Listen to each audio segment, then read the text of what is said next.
Are you friends with Justin? Yeah. Oh, nice. High school friends. Oh, nice. It's always nice to show our friends about Buddhism. So this sutra is called, the Buddha spoke in a language called Pali.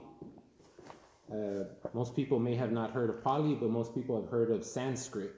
And Sanskrit is similar to Pali, but back then only the educated people used to speak Sanskrit. And so the Buddha spoke in a language which called Magadhi, based off the kingdom of Magadha, and but now we call it Pali. And this sutra is called the Maha, which means great, Tanha, which means most people, or if you read a Buddhist book, it's going to say craving. But Tanha, as we understand it, according to our teachers, is the emotional reaction. So we're humans. That means we're organisms in an environment. So we have 5 senses, and the environment stimulates the 5 senses with some sort of energy.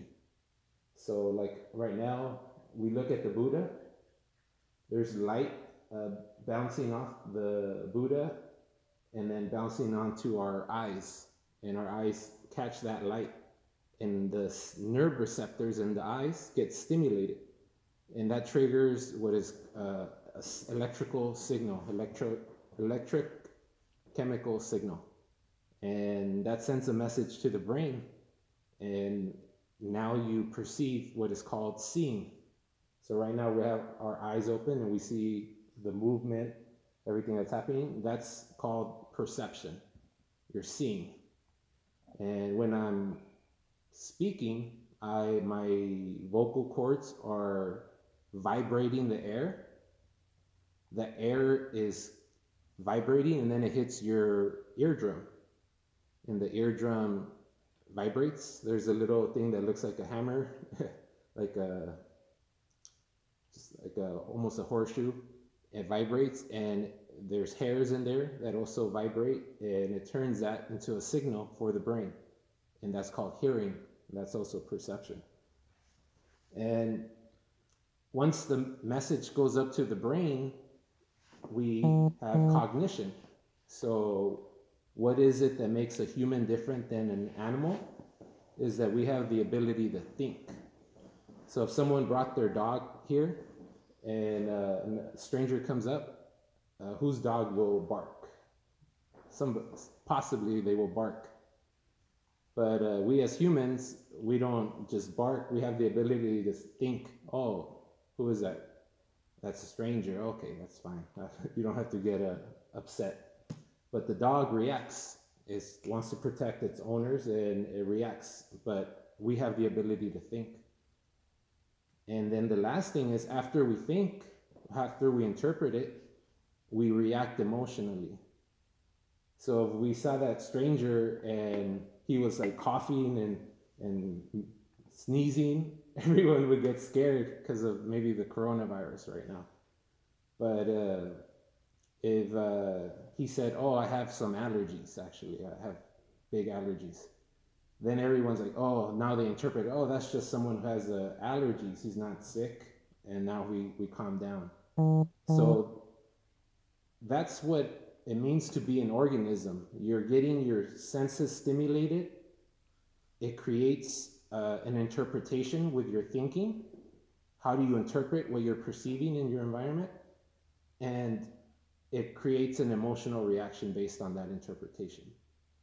That's what cognitive behavioral therapy is mainly based on, changing the way you cognize the situation to lower your anxieties, depression, all the emotional reactions that we experience.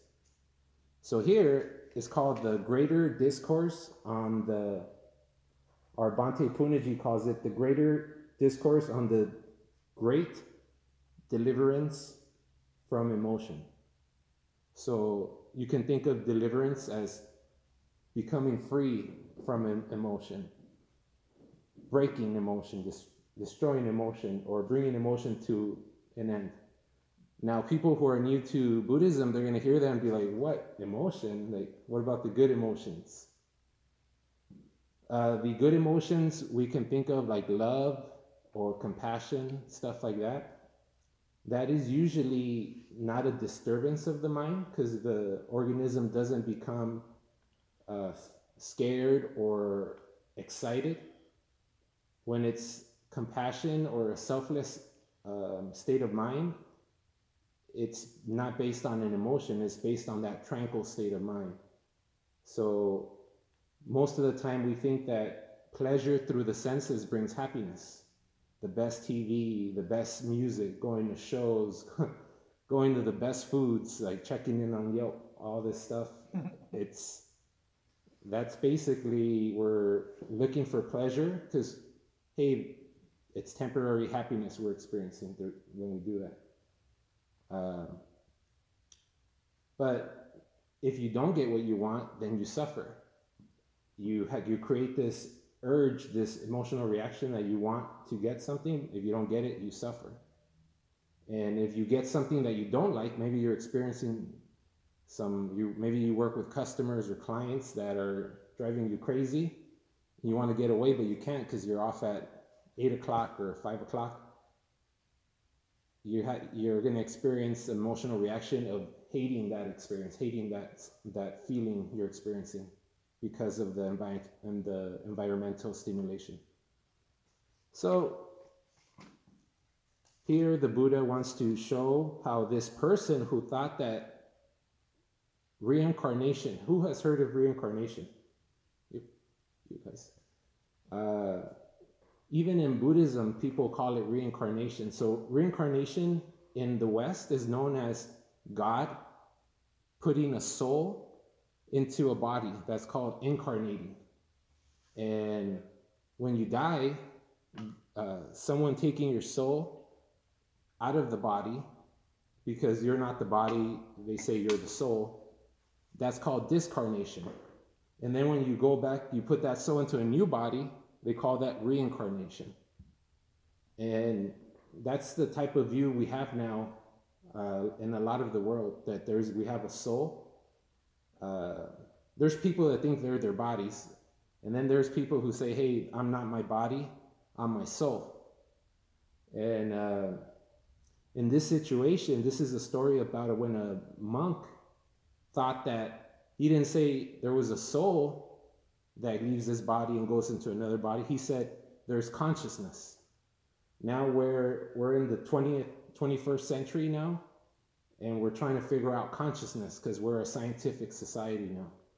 And a lot of people will personalize consciousness now. We know as a society that is scientific, no longer do they rely so much on God, but they rely on science. And consciousness is something that science is trying to study, so now they will personalize consciousness. This is my consciousness. This consciousness is what feels, what interprets, what does everything. And when my body dies, my consciousness is going to go into another body. And that's, even Buddhists will think this. So let's see what happens when the Buddha talks to this guy. So it goes, thus have I heard, on one occasion the Blessed One was living at Savatthi in the Eastern Park in the palace of Megara's mother. The palace of Megara's mother is a monastery that someone donated. Same with this dwelling here. Someone donated this place. It was a gentleman named Dr. Sarath Chandra. Yep, that's why this center is called Sarath Chandra Buddhist Center. And he also donated the one at Sunland. Oh, really? I didn't know. There's a plaque if you go by the front door, yeah. Sarath Chandra. Wow. Dr. Sarath Chandra and his family, blah, blah, blah. Yeah. Donated the what? The Sun Valley Temple as well. Oh. There's a temple not too far away from here on Sun Valley. It's like, where is it? 7.5 miles maybe. It's Glen Oaks and San Fernando Cross, kind of right up there. And that's cool. I didn't know that either. Yeah. So then,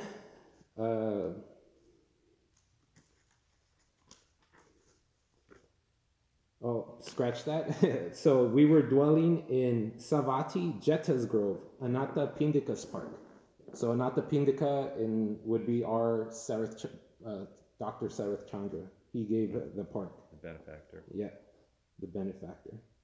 Now, on that occasion, a pernicious view, which means a detrimental view, had arisen in the bhikkhu named Sati, the son of the fisherman. And I like the way Bhante Punnaji brings up his view. He says, his view was that it is this consciousness that passes from one life to another in this round of rebirths called samsara. So in Buddhism, they talk about samsara is the cycle of birth and death. So what is it that we can all see in everyone that we know?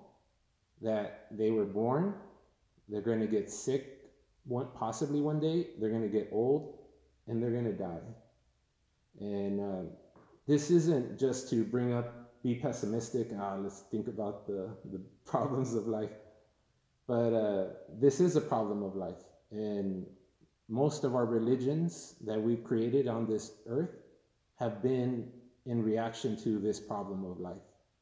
So most of the religions, their solutions like, hey, we can't do anything about it. So our next life, we're going to heaven, and heaven's going to be eternal life and eternal happiness. So in this life, we see that we get old, sick, and die, so there's no eternal life. And we also see that we don't always have pleasure. We have pain sometimes. We get stuff that is uncomfortable, is stressful, we don't like. And so there's no eternal pleasure either. But most of the religions will say, hey, don't worry, you do good, you're going to go to heaven, and there, I guarantee it, we got eternal life, eternal pleasure.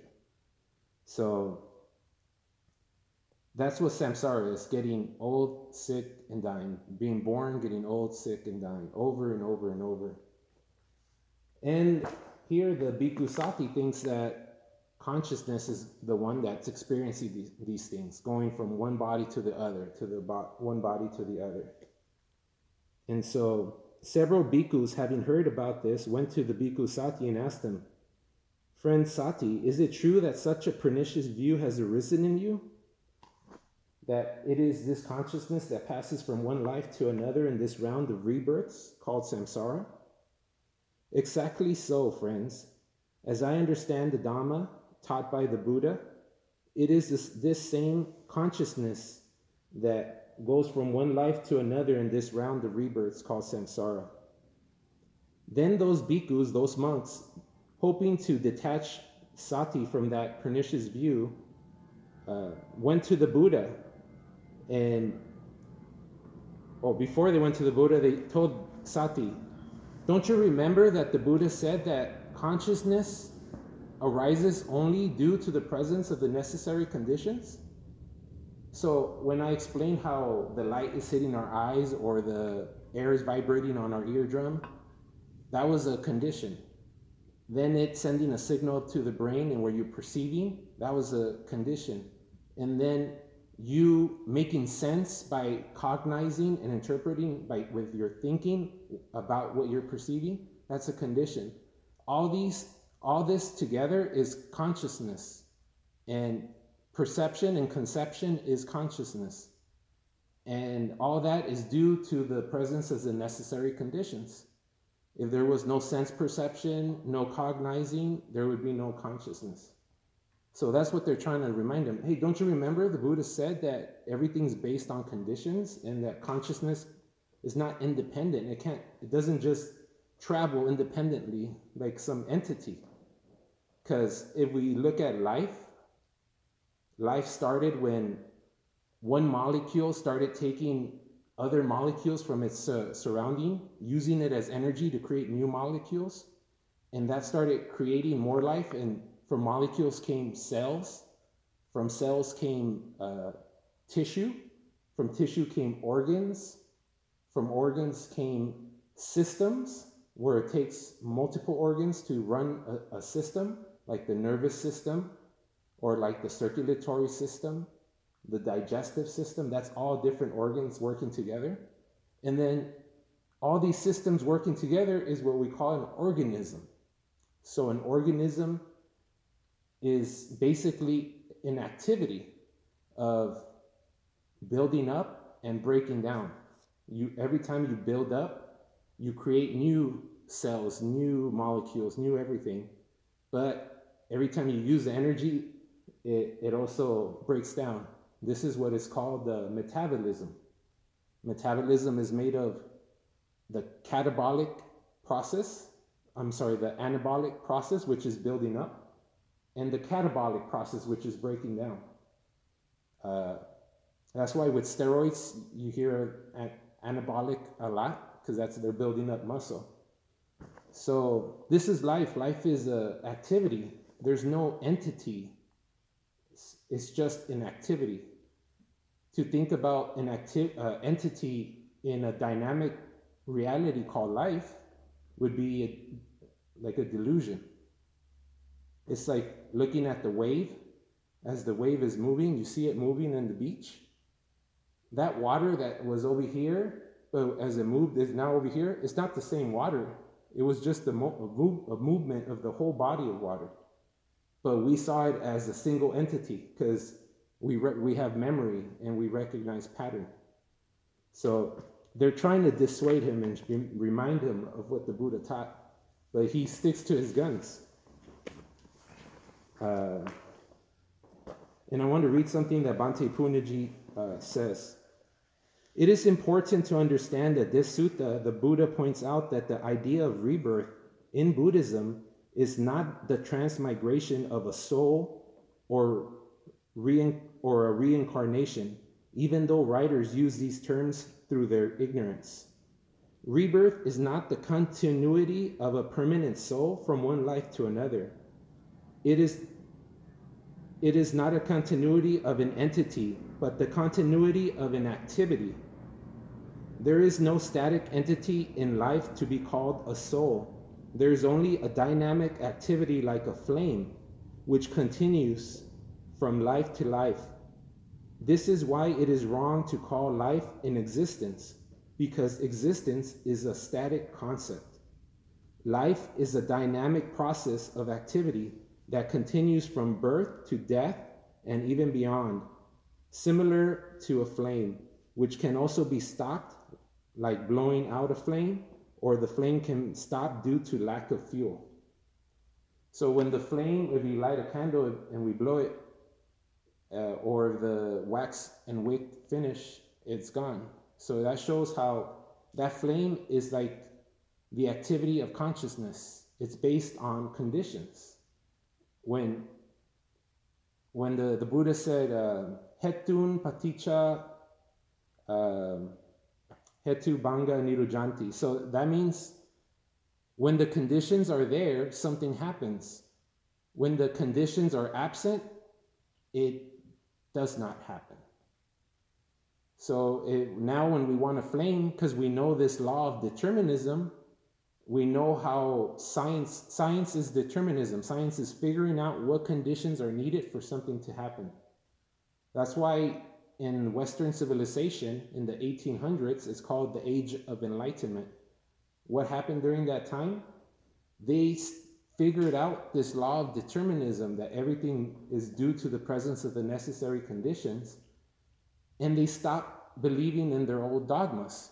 So that's where a lot of revolutions happen, and they stopped listening to the church at that time, who back then they used to think that things happen because of God's will, and now they're saying no, there's lightning because of the conditions that happen. Or there's if we want a flame, we have to create those conditions. So we have like a match or a big lighter. That's just creating the conditions needed for that flame to arise. If we don't have those conditions, that flame won't arise. But this bhikkhu is trying to say that that flame will be there no matter what, and it's going to travel from one life to another. So he goes on. So even though they told this bhikkhu Sati that consciousness arises dependent on conditions, and that consciousness cannot arise without a condition for its arising, Sati still didn't listen. So the bhikkhus went to the Buddha, and the Buddha called for that bhikkhu Sati to be summoned. when that Bhikkhu Sati came to the Buddha asked him, is it true that you think that it is consciousness that goes from one life to another in this round of rebirth called samsara? And Sati said that it was that's what he thought. And then the Buddha said, well, please explain to me the nature of that consciousness. And he replied to the Buddha, he said, it is this consciousness that thinks, that speaks, that feels, and that experiences the result of good and bad actions. So in Buddhism, we say that you do something good, you'll receive good results. If you do something bad, you receive bad results. They don't mean that in like some magical judge called karma. It's basically saying if I get a tennis ball and throw it against the wall, it's going to bounce back. That bouncing back is not the wall saying, all right, I'm going to throw it right back at you. It's just that's how this universe works. And that's the same with doing good actions and receiving results. But this bhikkhu is kind of personalizing the process, saying it is because this happens, it's my own consciousness that's receiving the results, because it's the one producing it, it's the one receiving it. He's personalizing this impersonal process. So then the Buddha really lets him have it. He says, you misguided man, have you ever heard me teach the Dhamma in that way? Have I not stated in many ways that consciousness arises dependent on conditions? Consciousness cannot arise without the presence of the necessary conditions? So this is what Bhante Punnaji says, which is, I haven't heard anyone else bring it up like this, but he says, it is important to understand the difference in the way of thinking between the Bhikkhu Sati and the Buddha. For the Bhikkhu Sati, consciousness is the self. He personalized consciousness. He says, that's myself. That speaks, that feels, and that thinks. So instead of understanding that this is a process that is happening due to the presence of the necessary conditions, he doesn't understand that. He just thinks, I'm the one doing this. I'm the one that's thinking. I'm the one that's speaking. I'm the one that's receiving the results of everything.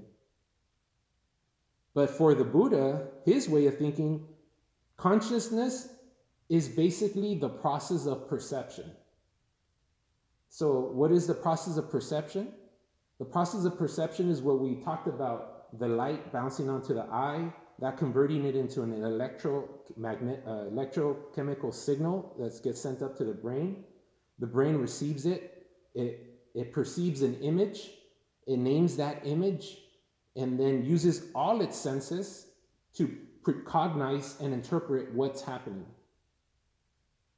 That process of perception is the consciousness. And that depends on conditions. Like you have to have an eye, an ear, a nose, a tongue, a body, in order for these conditions to be present. And here we're talking about two ways of thinking. The way that the Bhikkhu Sati's thinking is called existential thinking. Thinking in terms of existence. There is a self and there is an other. And the way the Buddha is thinking is experiential thinking. Seeing this process of perception. Seeing that it's an activity happening and the nervous system is creating and interpreting this experience. But except Sati, the Bhikkhu Sati doesn't see that. He's just like, oh yeah, I'm doing this, I'm doing that, I'm experiencing this. So the Buddha is the person who awakened from the dream of existence. Buddha means awakened one. So by that fact, it means that others are asleep. So, but he, right here, he's trying to awaken his sleeping disciple who is stuck in existential thinking. When we're thinking in terms of existence, that I exist and others exist, that is being asleep. That doesn't mean that we don't talk about our social securities and credit cards and all the normal stuff of the world. That's we talk about existence for conventional reasons, so we can have a society, we could have laws, we can own properties without problems. But we get fooled into thinking that's reality, that there really is a self. But we don't see that it's just this continuance of an activity happening. And we're interpreting it as an existence. Because we see that wave and we think it's a single thing happening, single thing moving. So the Buddha was trying to draw attention to an important fact that this is what I had mentioned, that modern scientists had discovered only recently in the 18th century, which is the basis of all modern scientific technology. It is the law of nature called determinism. It means that every natural occurrence is determined by the presence of the necessary conditions. The Buddha pointed this out more than 25 centuries earlier than the 18th century. Except he called this, instead of determinism, he called it Paticca Samupada. And Paticca Samupada means when the conditions are present, it comes into being. When the conditions are absent, it ceases to be. That's what Paticca Samupada means. When the conditions are there, something happens. When the conditions are absent, it does not happen. If I have a wet stick, a wet, sticky, sappy stick, and get another wet stick, and I rub them together, no matter if I was the Hulk rubbing as hard as I can, it's not going to cause a flame, because those aren't the proper conditions. I need a dry stick, maybe some Kindle, so it can catch a spark, and that's how you create the conditions. So the conditions are key for something to happen. We can't have a self that is based on no conditions besides your feeling that there is a self. There has to be conditions. And this, he says, this means that everything that happens in nature happens only due to the presence of the necessary conditions.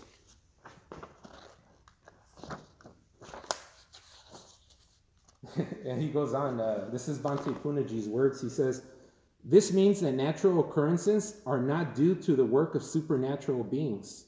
There's no gods creating this.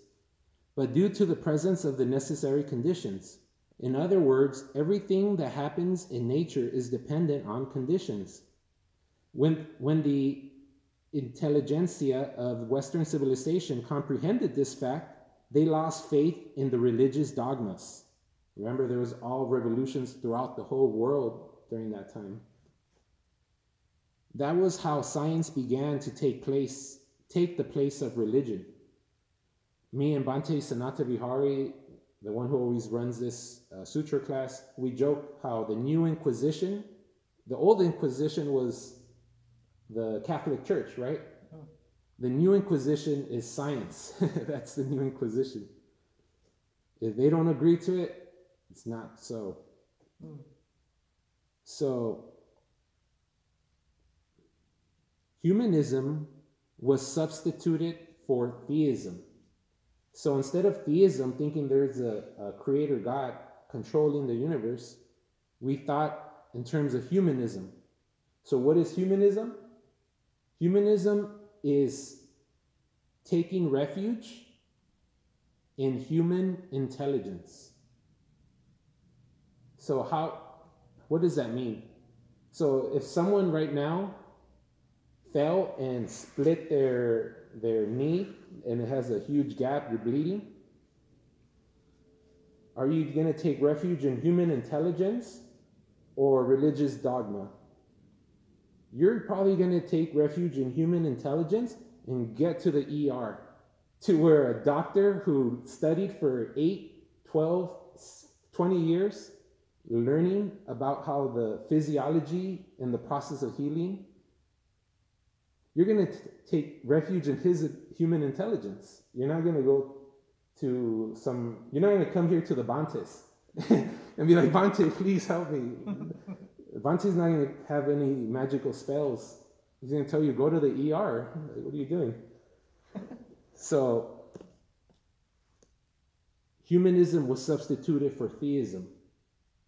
This period of revolution in human thinking began to be called the Age of Enlightenment. The Buddha is the enlightened one because he figured this law of determinism of the universe out, and he awakened. And it's interesting how here they call that period of time the Age of Enlightenment, because they figured out this law of determinism. They found out how science works, and now they're enlightened because no longer are they thinking in terms of their beliefs, but they're actually thinking in terms of reality. But there's a difference in the enlightenment of that period, the 18th century, and the enlightenment of the Buddha. It is important to understand that Buddhism is not an atheistic philosophy, but a humanistic religion. So a lot of people definitely think that Buddhism is atheistic. They say, oh, they don't think there's a creator God, so they're atheists. No. Theism and atheism are two sides of a coin that are personalizing something. Theism is personalizing the idea that there is a creator God in charge. He created the universe. Or some God is in charge, theism. Atheism is the idea that I'm sure there's no God in charge. That's actually not the correct definition. Please share with us. It's lack of acceptance of the claim being made. Yes. Not a rejection, not a saying that there is no God. And what is it that they're saying? A theist says there is a God, and an atheist says, show me. If you show me, I'll believe it. Well, they're an atheist. There's anti-theists. Atheist means I do not accept, right, I do not accept your So it's claim. I believe not versus I do not believe. Yes. They both are including beliefs. I believe versus I do not believe. They both include the I at the beginning. Definitely as well. That's the personalizing part that I mentioned. Definitely. A means just not theist, like asexual. Asexual person doesn't say sex is bad, they just went belief, into it. Belief versus non-belief, you can say then. So humanism is not saying I believe this or I don't believe that. Humanism is taking refuge in human intelligence, not going based off something they can't verify, but something that they can verify with their own experience. That's what humanism is about. And so the Bhante Punaji says, it is important to understand that Buddhism is not an atheistic philosophy, but a humanistic religion. In the West, there's a lot of people who say, hey, Buddhism, I like it because it's not a religion. It's a philosophy, or it's a science of the mind. It's a religion. The Buddha found out how reality works and taught people to learn how to see reality properly so they can awaken. And this was because of the problem of birth, old age, sickness, and death. Just like all the other religions were a response to this problem, so was the Buddha's teachings that he preached to people was in response to this problem. What did the Buddha teach? The Four Noble Truths. And the Four Noble Truths are in the form of how a physician diagnoses a problem, the solution, and the way to the cure to that solution. So there is suffering, there's stress, there is pain, there's discomfort because we get old, sick, and die. What is the cause of this suffering, pain, stress? It is the emotional reaction and the personalizing of this experience. What is the freedom from suffering? It is to eradicate the emotional reaction that causes the personalizing and thinking that I exist and getting old and I'm going to die. And what is the way leading to that end of suffering? It is this Noble Eightfold Path that understands this problem, understands that emotional reaction, satisfying our emotions, gratifying them, does not bring happiness in the long run.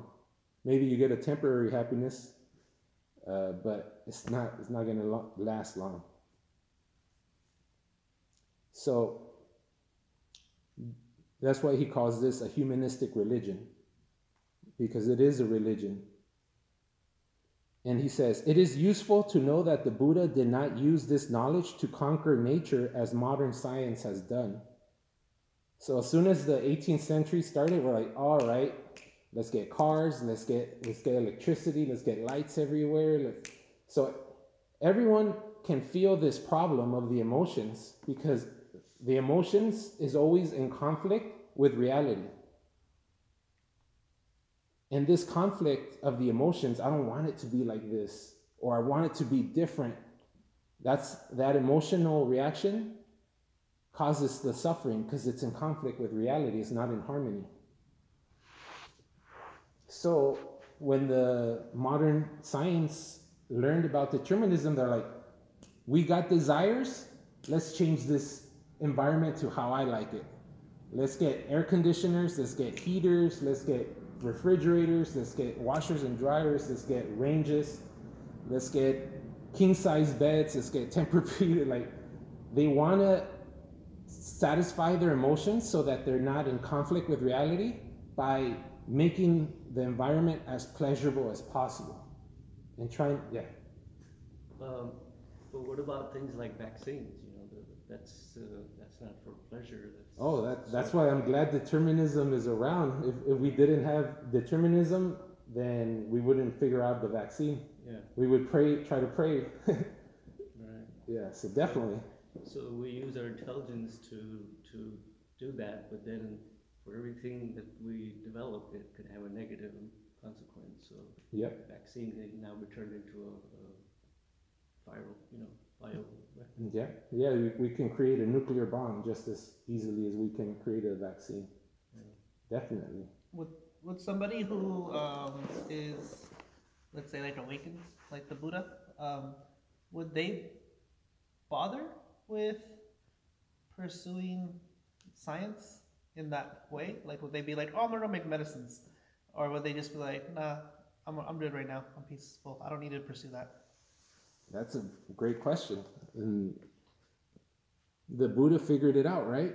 And he didn't create the rocket ship or a nuclear bomb or at least air conditioners. It's super hot in India. He used this law to figure out everything is based on the necessary conditions. What conditions are causing me to suffer? By understanding that everything's due to conditions, this suffering must be due to conditions as well. So let me find out what those conditions are, remove it, and become free. So the Buddha didn't go and create it. What did he do? He awakened it. He used this knowledge to bring suffering to an end forever. And here Bhante Punnaji explains it. The Buddha did not use his knowledge to conquer nature as modern science did. He used it to conquer the mind that goes against reality and produces suffering. Our problem is that our emotions are coming in conflict with reality. Therefore, modern science makes an effort to change reality to suit our desires. Instead, the effort of the Buddha, however, was to change our mind to suit reality instead. One thing too, Buddhism differs from other religions, and that's where you get that argument, because Buddhism is really an educational system. Mm-hmm. There is suffering, there is an answer, in the prescription, and that doesn't match up with anything else that's called a religion. So at some point you get into semantics. Definitely. By the way you look at other religions, you could say Buddhism is not a religion. It's just semantics. Yeah, it's like the process of categorizing. Mm-hmm. When we categorize, it can cause problems because we lump stuff together. Reductionism. Yep. There's that saying, throwing the baby out with the bathwater. That's what we do. Religion, that's bad. Get it out of here. I know these religions, they were corrupt. And don't call Buddhism a religion. That's clean. That's good. Well, for tax reasons, it's a very good idea to call it a religion. Hey, this place, they don't claim tax religion, so it is a good idea, but it doesn't have to be. I just, They don't. What's tax exempt? It is tax. It's not taxes. This organization is not tax exempt? This temple, they pay taxes. Really? Because. But I don't know that. they're answer. not profit. Whatever. Well, yeah, I'm not sure what the thing about property taxes is religions. I've heard places where they said you don't pay property tax on religions, but that sounded weird to me. But I know that if you donate to it, it's a non-profit. So that's your donations are tax deductible. Feel free to come on Friday. We have the head monk here. Ask all your financial questions. Yeah. I'm not, actually, my thing is like, I never really, I struggle with the question of, is it religion?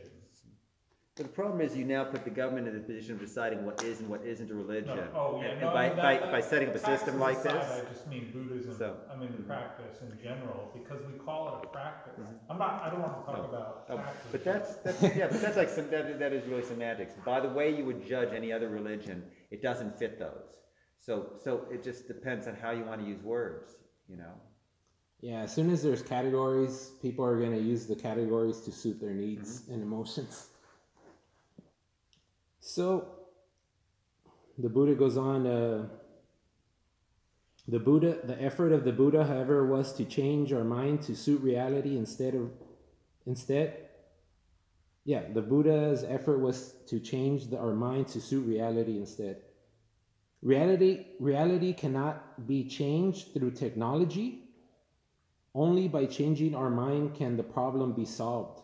This is the meaning of meditation. Meditation, we sit. So the Buddha in his first sermon, he woke up, right? He meditated.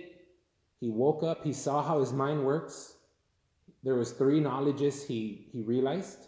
He saw all the past births.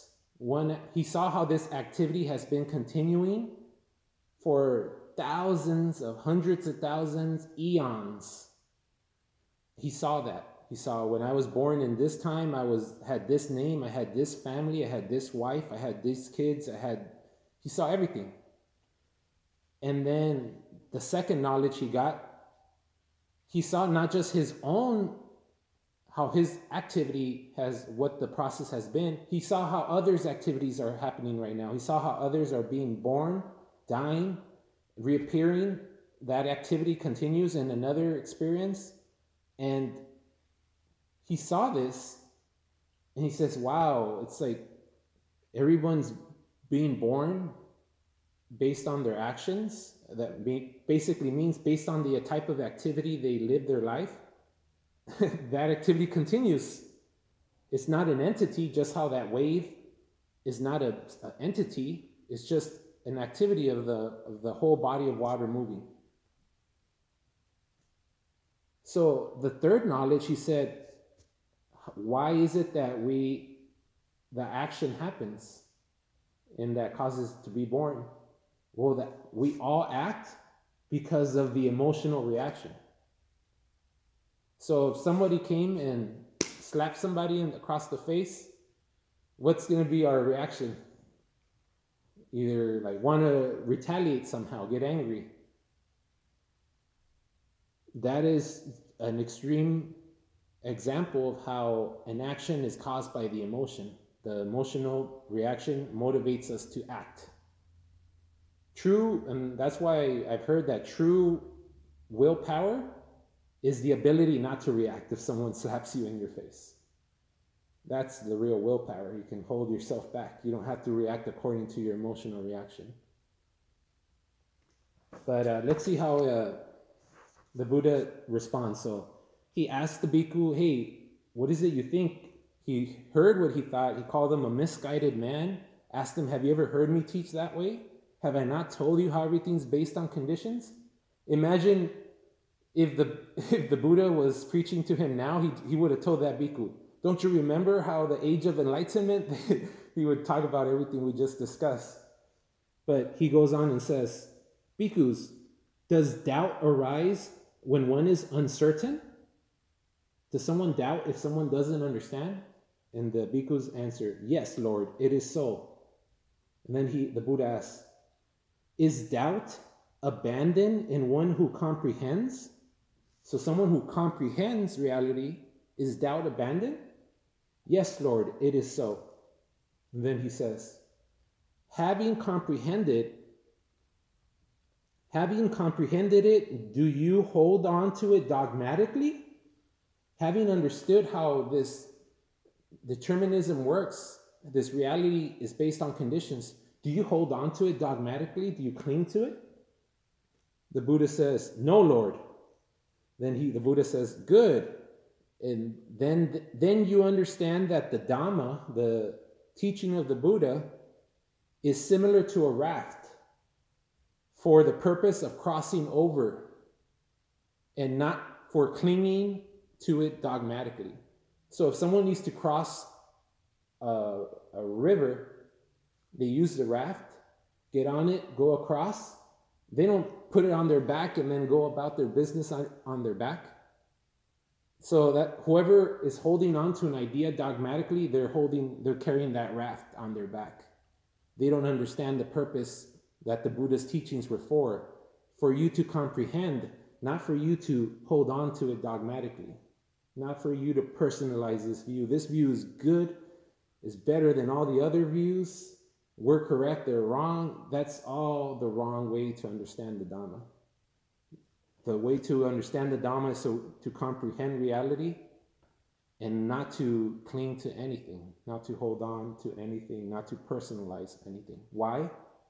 Not because things are bad, but because not personalizing brings freedom. And personalizing brings existence, brings birth, brings old age, sickness, death, suffering.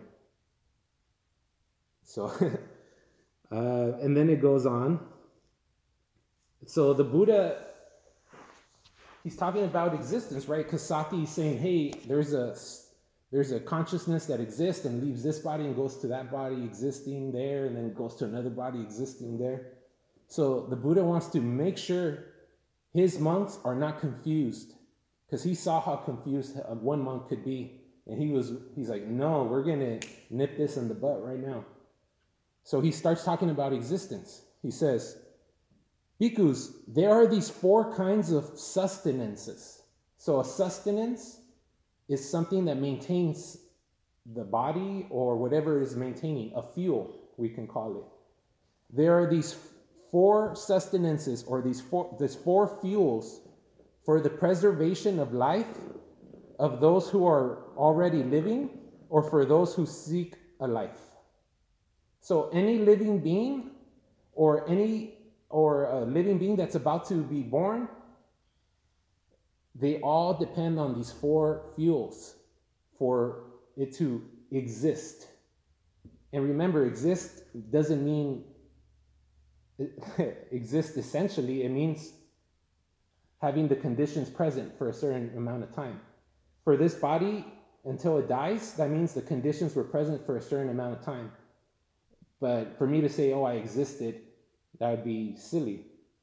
So in order for any living being to maintain their existence, their temporary conditions, there's 4 fuels that need to happen. One of the fuels is called palpable food.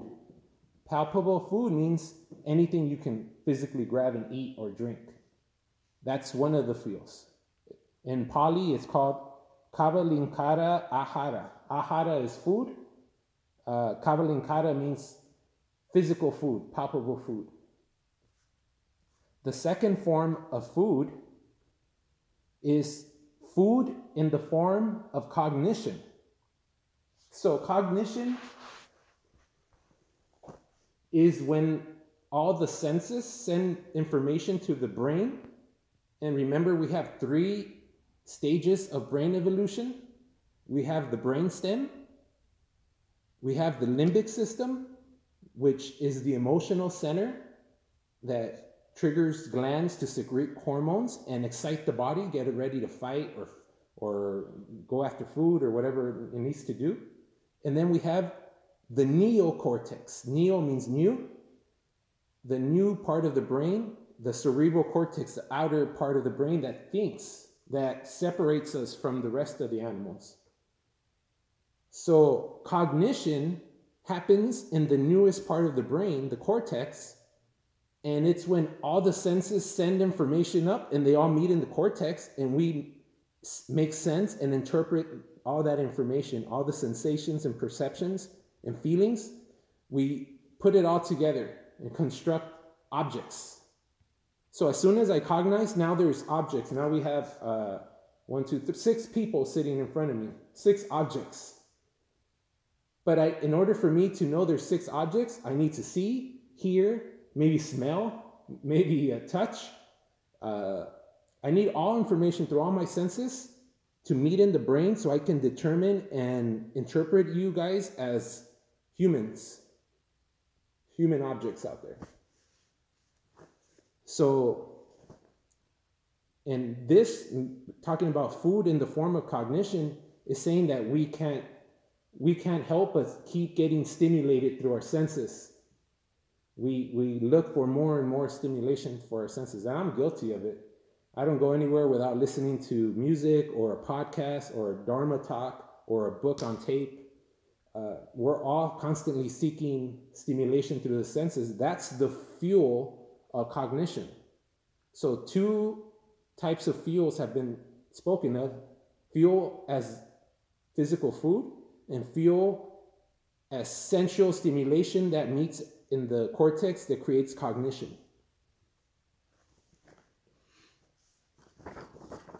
The third type of fuel is food in the form of emotion and reason. And remember, reason is thinking. We can reason out when the stranger comes in. It's the stranger, he's probably here to listen to the sutra class. But if a dog sees a stranger, it can't reason, it just starts barking. Or it goes up to like smell it, or it acts. It doesn't reason, it doesn't think. Or I've heard that it thinks as good as a 2-year-old, but I don't know. So the third type of food and fuel is called food, in Pali it's called Mahātaṇhāsaṅkhaya. Mano means thinking. Mano. And I'm pretty sure that's somehow related to human. Humans, the human sapien, the one that can think. And so mano is thinking. Sanchetana means triggers an emotion. So based on your thinking, you trigger an emotion. That's why if we go take a 6-week therapy session in cognitive behavior therapy, they're going to ask us, how are we cognizing our situations? Are you cognizing by catastrophizing? Or are you staying calm and rational? But they ask you and they try to rework how you cognize the situation. So how do we feed our emotion and reason? Bhante Punaji always said a good example. What do we love to do? And I might be speaking for myself, but every once in a while I like to go to the movies. And a lot of people love to go to the movies. They go to the movies, they want to see a comedy, they want to laugh, crack up, or they want to see a horror film, get scared, or they want to see a thriller, or whatever it may be. They go home and they want to watch some reality shows, get some juicy drama, see what they get into.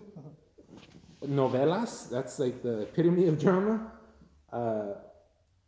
This is all fuel and food for our emotions and our thinking. For thinking, I figured, like, why do people like to play chess? They want to exercise, they want to have fun with their thinking, reasoning. Why do people like Sudoku? They want to reason and think out, and they're feeding it. So that's another type of fuel that maintains our existence, temporary conditions. And then the fourth kind of food is Vijnana. Vijnana if you read any book of Buddhism, and this is guilty of it, it's going to be called consciousness. But there's 6 types of vijnana. Vijnana means perception. There's seeing, hearing, smelling, tasting, touching. That's 5 perceptions. There's one more perception, but it's not the same as these first 5. The 6th type of perception is called mano vijnana. And what did we say mano was? Thinking. So perception of your thinking is the 6th sense. And that one is different because to see a sight is a percept. To think a thought is a concept. So a percept, which is a perception, is different than a concept. That is a conception. And then through your thinking, you interpret and come up with a thought, an interpretation, a concept. So vijnana is normally called consciousness, but that's only true if you're talking about mano vijnana, the perception of the thinking.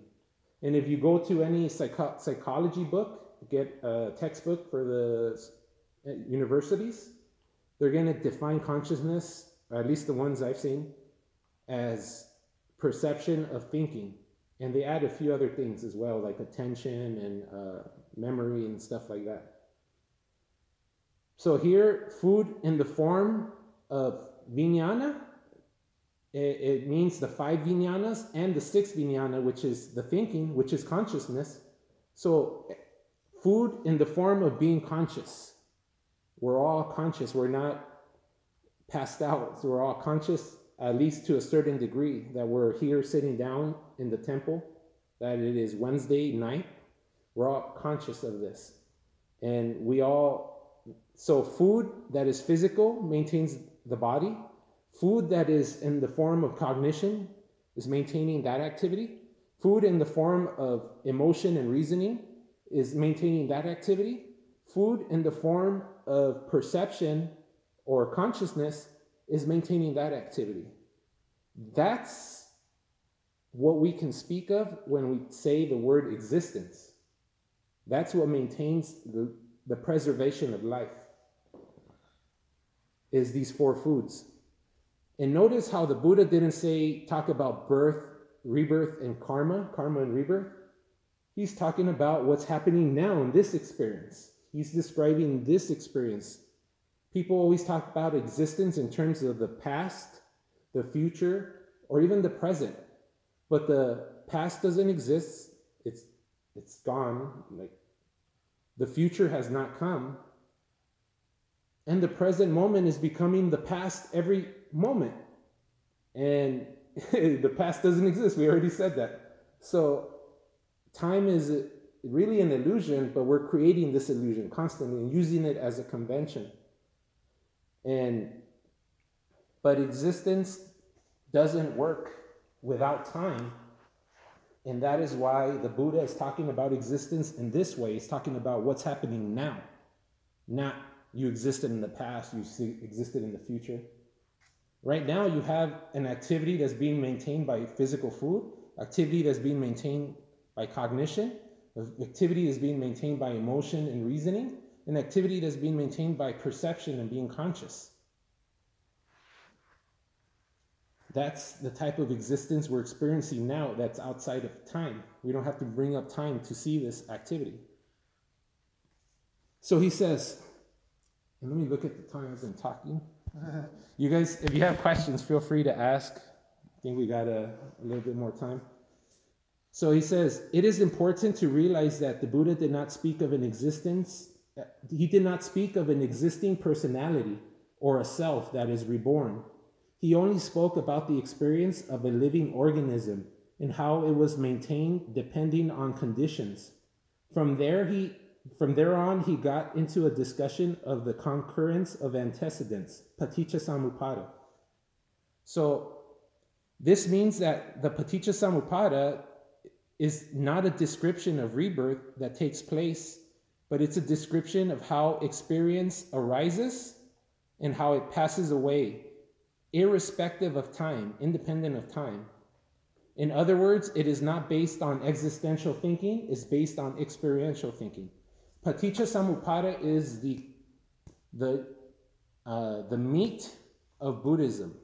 And I don't even eat meat. I'm not a fan of meat myself, but it's the meat of Buddhism. It's the Satan of Buddhism. It's the Satan of Buddhism. And Paticca Samupada is talking about how it is that we experience reality. How are we creating it? So when that light hits your eye, you're not conscious of that. You're unconscious. You're unconsciously being stimulated. You're not choosing to be stimulated and to see. Light is falling on the eye, and it's happening. So reality, our construction of reality, starts unconsciously, without knowledge. When the light hits the eye, it starts getting stimulated. The nervous system starts constructing. It starts constructing using this energy, this information, and interpreting it into something it can organize and understand. So it starts constructing. When the mind starts constructing, you perceive what it's constructing. So that means if you're seeing, there means that an image comes up. So the image is what was constructed by the nervous system. And you're perceiving the image, and you even give the image a name. You name it. Dave, Juan, Justin. You name the image, but the image is really just color. And if I took a white canvas and painted something, and let's say I try to paint a beach, all I did was use colors, put them in certain places, and let you create the image. You will see the beach. I just put colors on a blank canvas. So your nervous system always wants to organize and figure out what it is happening, and not always very clearly. So when the image comes up and you name it, then you use all your other senses to really bring that image to life. Right now, we're seeing, when we look out through our eyes, we're seeing in 3D, right? That's because we have two eyes, and they move in conjunction to figure out where stuff is. The closer stuff is, the eyes move forward. The farther it is, they move back out like that. And they judge distance like that. You triangulate. Exactly. So it's using all the information to triangulate and create an object. An object only exists when it is occupying space. So that's why we need a 3D image. So first we just see the image, then we use all the information to bring the image to life into a 3D moving movie, film. And then once we're using all the senses, what did we say happens? Cognition, because all the senses go up to the brain. If they pull out your nervous system, you'll see a bunch of telephone wires going up to the brain. And once you cognize, there's a feeling that happens. A feeling can be pleasurable or painful or neutral. And then when there's a feeling, there is an emotional reaction. If it's pleasurable, you desire that pleasure and you want to maintain it. If it's painful, you want to get the hell away from it. If it's neutral, you just know that it's there. It's existing there. It's a neutral feeling present. So when you have that emotional reaction to that feeling, then you personalize what is happening. I'm angry. I'm lustful.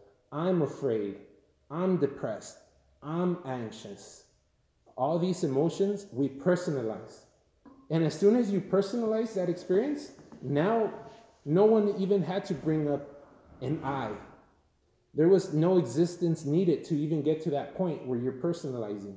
But as soon as you personalize, you create an I. You create a notion of an I existing. When you create a notion of an I existing, you're creating a concept of existence.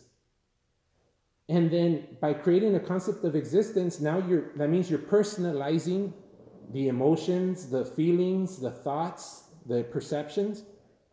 you're basically personalizing this body that is an activity. This body is an activity, and all these activities are happening, and you're personalizing. That's me. Well, now that you personalize this body, now the past of the body, which is birth, is your past. That's my past now, because I'm this body. Now the present of the body, which is aging, that's my present. And then if I get sick, if the body gets sick, I got sick. And when the body dies, that's the future of the body, that's my future. I'm going to die. This causes all the suffering. So these are all conditions. One condition leads to another condition, leads to another condition, and we come to this inference of reality, this perspective of reality that is existential, that is causing us suffering. And we're all living like it's okay. We're all living like, let's get as much pleasure. We're all going to die. Let's get as much pleasure as we can in the meantime. Let's live as comfortably as we can. But here the Buddhists want to wake you up, give you that freedom. So he says, what condition being present do these four kinds of sustenance come to being? So these four types of fuels, why is it happening? What condition needs to happen for this to start? What condition is needed for this to come into being? And he answers, the emotional reaction to feelings is the condition when present. These four kinds of fuels come into being. And then he says, what condition being present does the emotional reaction to feelings come into being? How does the emotional reaction to feelings come into being? He says, feeling, the pleasant, the painful, or the neutral feeling being present, the emotional reaction comes into being. Then he says, what being present does feeling arise? He says, cognition being present, the feeling arises. And then he says, the six sense experiences being present, he says, what being present does cognition arise? The six sense experiences, so the information through the six senses being present, then a cognition arises. Remember, if we took the nervous system out, there's a bunch of telephone wires that going up to the brain. That's using the six senses. When information through the six senses are there, cognition happens. What being present does the six sense experiences come into being? He says, naming mental images. Being present, the six senses come into being. So by naming the image, because of that, we really want to lock in what that image is. We use the six senses to figure that out. Then he says, what being present does the naming the mental images come into being? He says, how does naming images come into being? With perception being present, the naming the mental images come into being. By hearing, seeing, tasting, smelling, touching, by this, we start to name mental images. And he says, what being present does perception come into being? Construction being present. The mind, the nervous system constructing the stimulation that it's experiencing. That being present, with that construction is present, perception comes into being. And then he says, what being present does construction come into being? How does the mind start constructing? By unconsciousness, by knowledge being absent, not knowing. You don't know, you're not choosing to be stimulated. It happens to you. By the time you become conscious, it already happened and you've already interpreted it. So it's unconsciously starting. And he goes through this back and forth. He goes, I'll save you the trouble, but he goes through these 12 steps back and forth. He says, and so what happens when unconsciousness comes into being? Construction. What happens when construction comes into being? Perception. Then naming the image. Then using the six senses. And then cognizing the situation. And then based on how you cognize the situation, the feeling comes into being. And then based on the feeling, the emotional reaction happens. And then based on the emotional reaction, you personalize the experience. And then when you personalize the experience, you're thinking in terms of a self that is existing.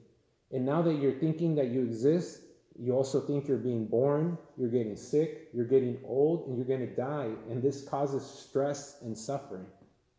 Everyone's stressed out by this coronavirus, it seems. Everyone's worried about their loved ones. This is because we are prone to getting sick and dying. So, and this is all because of all these conditions coming together and creating this experience. We're almost finished. He says, from here the Buddha goes to the 12 links of Paticca Samupada, both in ascending as well as descending order, ending with this. It is in this way that this entire mass of suffering comes into being and ceases to be. So by these 12 links, this is how suffering comes into being. And if you stop the unconsciousness, then construction stops, then perception stops, then naming the image stops, then the sixth sense information stops, and then cognition stops, and then feeling stops, and then they all stop if the condition that's needed for it to arise is gone. And this is what he's trying to tell Sati, like, if the conditions are not there, it's not going to be present. And so he says, having understood this, O bhikkhus, you monks, would you run back to the past and question about the past? So knowing that you only think you exist because of the emotional reaction and because of the feeling and because of the personalizing, knowing now that your concept of existence happens due to these conditions, would you, knowing this and comprehending this, are you going to be thinking about, did I exist in the past? And they say, no, Lord. Then he says, then would you run to the future questioning about the future? Did I exist in the future? No, Lord. Then would you question the present thus? Am I existing now? Where did I come from? Where will I go from here? No, Lord. By comprehending how each condition leads to the next condition, and that reality is just a continuation of activities causing other activities, are you going to be thinking in terms of existence of the past, future, and the present? And they say, no, Lord. Here the Buddha begins to make his disciples drop out of time. It is the concept of time in the form of the past, present, and future that makes one feel that one exists. Existence is a feeling of being in the past, present, and future. Therefore, my existence is a feeling of being in time. However, the past does not exist, it has finished. The future does not exist, it has not come. And the present is becoming the past every fraction of a second. If the past, present, and future are absent, then what is existence?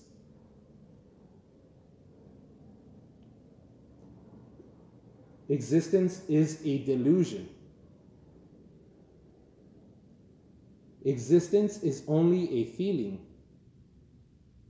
And then he questions, is life only a feeling? Do I really exist? If I do not exist, can I die? Is death a feeling or an absence of a feeling? Therefore, is death something to worry about? So he's trying to point out that when you see this reality and you see how the idea of existence is just an activity happening, you're not existing, you're personalizing this experience and creating the idea of an existence. With no existence, there's no birth, because there's no one existing. With no existence, there's no getting old and sick, because you're not personalizing the experience. There's no one existing. And with no existence, there's no death. Our problem, the problem that causes every religion to spring up, is a problem based on a delusion. Based on a delusion that you exist. So then he questions further. Because this is important. Buddha got worried that his monks are not getting the point. So he wants to make sure they understand.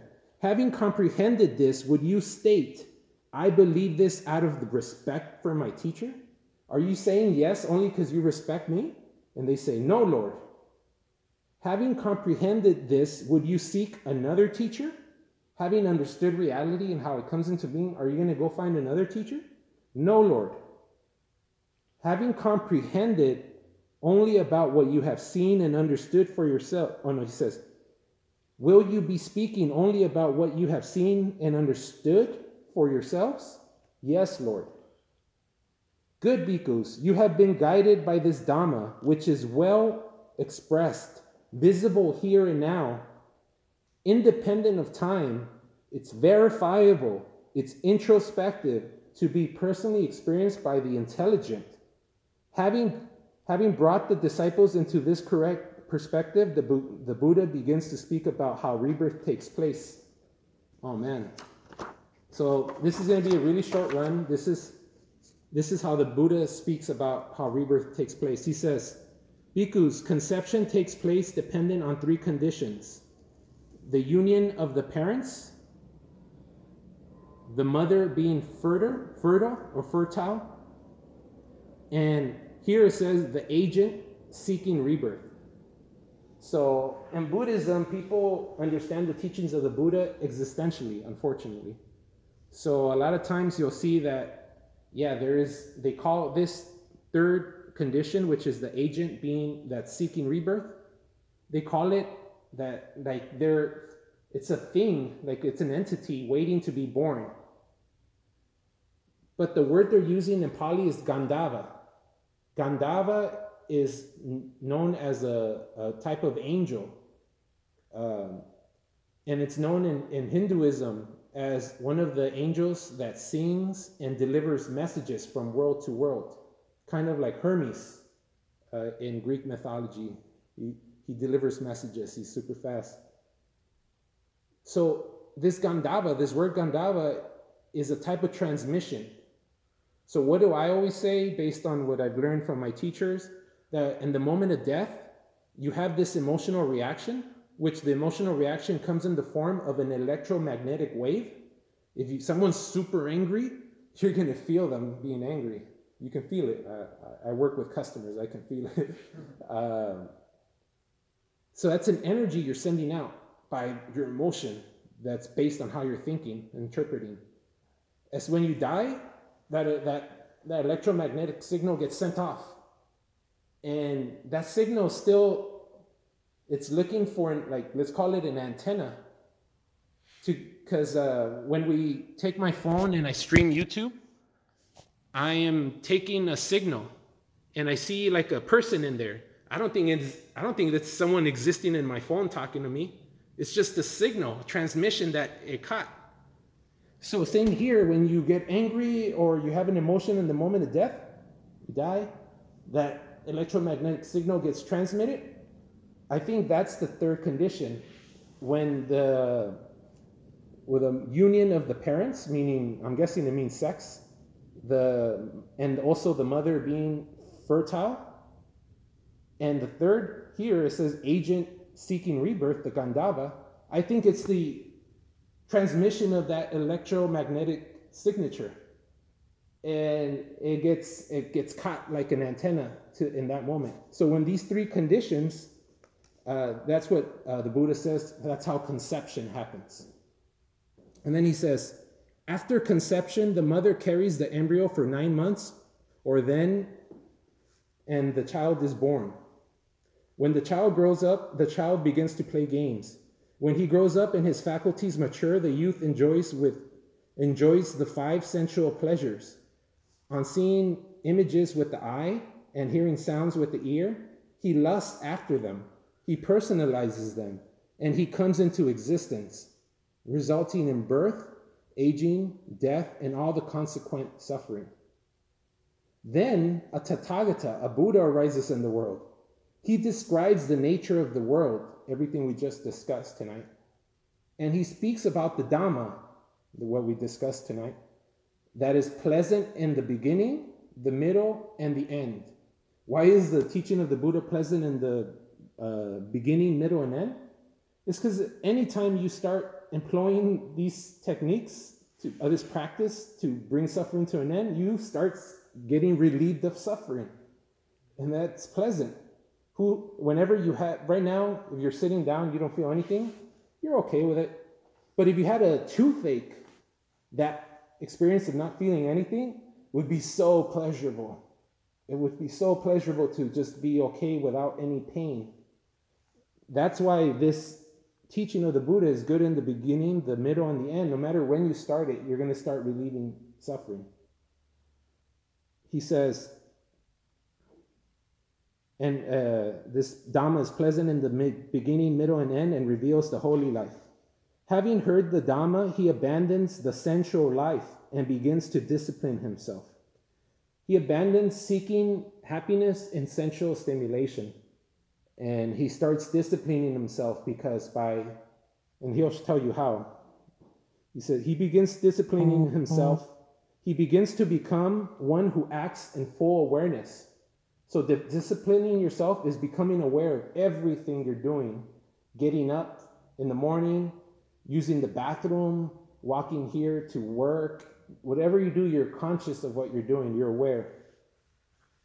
So he becomes one who acts in full awareness. He abandons the 5 hindrances, the 5 emotional disturbances, desire for sensual pleasure, hatred or anger, laziness and boredom, anxiety and remorse, and cognitive dissonance, having 2 ideas, not knowing what to pick, usually one emotional idea and one the selfless, rational idea. And you're wobbling between both ways to act. So when one becomes fully aware, these hindrances stop. And he enters into the deep jhanas. The deep jhanas were, imagine taking LSD or ecstasy, and it changes your experience of the normal experience. This would be like even a greater change in experience. But you experience physical comfort, cognitive contentment, and you have unification of mind. Your emotional activity is now tranquil, so it's not shaking, it stops. And your thinking activity is stopped. So now they become unified. But usually we live our life, our thinking like this, like stressed out, and then the emotions definitely triggered. And they're always in conflict, our emotions versus our reason. What should we do? We come here and we take the precepts: I will not kill, I will not steal, I will not have sexual misconduct, I will not hurt anyone with speech, I will not take drugs. We leave and we might forget those right away. It's because we get triggered emotionally. And now, even though we reasoned out that it's good to do that, we get dominated by our emotions. But in deep meditation, the emotions stop. And now the thinking aligns, and now it's unified. And he says, we're pretty much done. He says, he learns and remains unaffected by feelings that are pleasant, unpleasant, and neutral. So he says, the way to stop this problem is by not reacting to the feelings. We always say, I love this feeling, I like it, or I hate this feeling. Well, he says, he learns to remain unaffected by the feelings, pleasant, unpleasant, or neutral. He stops personalizing. He stops personalizing the subjective experience, the body, and ceases to exist as a self. Thus, he gains freedom from birth, aging, death, and this entire mass of suffering. So if you don't react to the feeling, then you won't have that emotional reaction. Without that emotional reaction, you're not going to personalize. Without that personalizing, you're not going to think you exist. You're not going to think you're getting old, born, old, sick, and dying. And he says, remember this discourse as the great liberation from emotion, the emotional reaction, which is the root of all suffering. And then he says, remember also how the Bhikkhu Sati had misunderstood the Dhamma. And then it ends like this. The bhikkhus were pleased to hear what the Buddha said. So he made the Bhikkhu Sati an example. But we're done. Does anyone have any questions? I know we covered a lot. The question. Yep. So the Bhikkhu Sati initially, when he said he thinks consciousness moves, as an entity, what was he referring to like Atma Yeah, atta. But he uses the word vijnana though. So vijnana is the perception.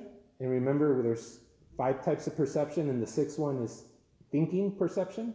That's the consciousness. So he called it consciousness. But it's the same thing. The other people will call it a soul. And in Hinduism, they call the soul the atta, right? The Atman, which Atman is Sanskrit. So yeah, he was personalizing. So he was like he wasn't a Buddhist. He was a Buddhist monk. Oh, he was a Buddhist. And he was going around misrepresenting the He teachings. had still the old ideas of Yes. Brahman thinking. Yep. He was thinking in terms of reincarnation, transmigration. But this is not what the Buddha said. The Buddha is saying that in every moment you're being born. When you walked in, you thought you existed. That was because of that moment. While you're sitting here, you think, and I'm saying you, but any one of us think we're existing. And so every moment we're being born. Anytime you think you exist, then you've been born in that moment. So the moment the Buddha woke up from the dream of existence, existence came to an end, no more birth. Even though he still stayed sitting down, he didn't move. From one moment to the other, there was him being born in that moment and no more birth. When he woke up, he says, birth is ended, the holy life has been lived, what has to be done has been done, there is no more coming into any state of existence. That's what he said. For him. For him. And he hoped that others would listen, and this would be one of the deepest sutras for you to understand, and for you as well, so you can wake up. And I'll be realistic, like, I'm not going to wake up even though I've read it a few times already. But if we remember these 12 steps, when we're getting yelled at or getting emotional about something, remember, oh, my senses got stimulated. I perceived it in a certain way. I cognized it in a certain way that made me to feel this uncomfortable feeling. And I'm reacting to this feeling by getting angry at that person for causing this feeling. And you start to see that, oh wait, it's not that person, it's my own inner experience. These antecedents, these conditions are causing these conditions to happen. So you do stop to slowly bring it down. And I asked Bhante Kalita, is it good when you're having a problem, any problem in life, is it good to think about this 12-step process of experience? And he said, yes. Thinking about this and understanding it will cause all problems to come an end. That's why the Buddha also said at the end, this is the liberation of the emotional reaction, which is the root of all suffering. So that means liberation from all suffering. So to what extent does Buddhism want us to live physically healthy lives? Like, let's say, oh, I'm sick, I'm gonna go take the medicine, and then on the other end, just accept that you're sick and don't take the medicine. So you definitely want to maintain the body, because this is a precious, precious, precious experience to be born as a human. What do we say? Only the human being can think. All the other animals cannot. Without thinking, you're not going to come to an end of suffering. By thinking, you can choose what type of thinking you do. Yeah. And the type of thinking is going to reflect the emotion you experience.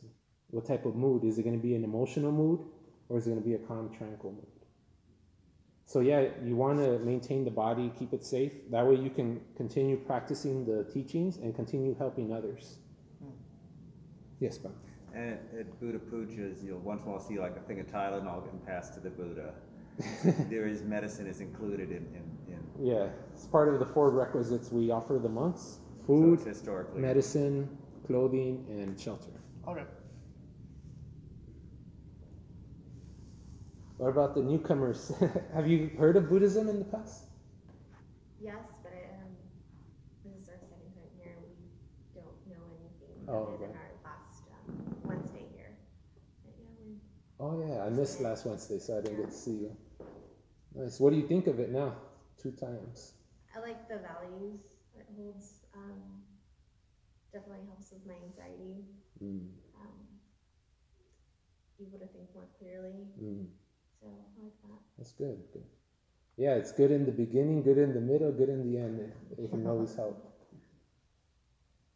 Well, where's Bhante? He is in New York. He went to visit a famous monk called Bhante Sudaso. He opened a monastery in New York, somewhere upstate New York. Cool. And so they were doing a retreat, and he went. Awesome. Is it a Sri Lankan monk? I don't know. I'll ask Bhante when he comes back. I'm not sure. He supposedly practiced Zen for 5 years, so he's like very Zen, even though he's a Theravada monk, which is cool.